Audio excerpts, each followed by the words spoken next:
ICT বিষয়ের programming ভাষা সম্পর্কিত একটি প্রশ্ন, সেটা হচ্ছে প্রোগ্রাম সংগঠন কি।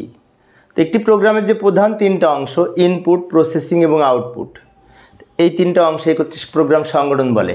তো এইভাবে আমরা সংজ্ঞাটা লিখতে পারি। প্রতিটি প্রোগ্রামে তিনটি অংশ থাকে যা প্রোগ্রাম সংগঠন নামে পরিচিত। যেমন তিনটা প্রধান অংশ হচ্ছে ইনপুট, প্রক্রিয়াকরণ এবং আউটপুট। ইনপুট হচ্ছে আমরা যেটা ইনপুট দিব, প্রক্রিয়াকরণ ভিতরের কার্যক্রম, আর শেষে যেটা প্রিন্ট দেখতে পাবো সেটা হচ্ছে আউটপুট। এখন এটা আরেকটু ব্যাখ্যা দিচ্ছি, আমি লক্ষ্য করি এই যে প্রোগ্রাম সংগঠনের ইনপুট, প্রক্রিয়াকরণ এবং আউটপুট। ইনপুট আমি যেটি দিব প্রক্রিয়াকরণের উদ্দেশ্যে যেটি দিব সেটা হচ্ছে ইনপুট, আর প্রক্রিয়াকরণ মানে মাঝখানে যে কাজটা করবে কার্যাবলী, এবং প্রক্রিয়াকরণের পর যেটি ফাইনালি যেটি পাবো আমরা সেটিকে আউটপুট হিসেবে গণ্য করা হয়। আর একটু ব্যাখ্যা দিতে পারি, লক্ষ্য করি প্রোগ্রামের ইনপুট কি।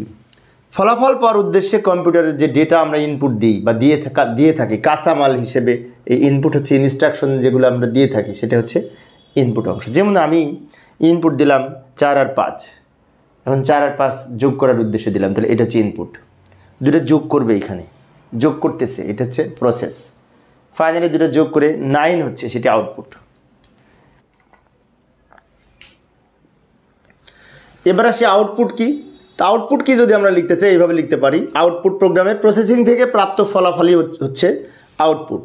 অর্থাৎ ইনপুটকৃত তথ্য প্রক্রিয়াকরণের পর আমরা যে ফলাফল পাই, এই ফলাফলটা হচ্ছে আউটপুট। তো প্রোগ্রাম সংগঠন কি, প্রথম পেজে যে 2 লাইন লিখেছিলাম ওটুকু লিখলেই হবে। আমি মূলত একটু ব্যাখ্যা দিয়েছি বিস্তারিত বোঝার জন্য।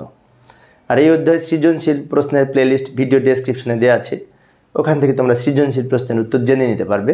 ধন্যবাদ সবাইকে।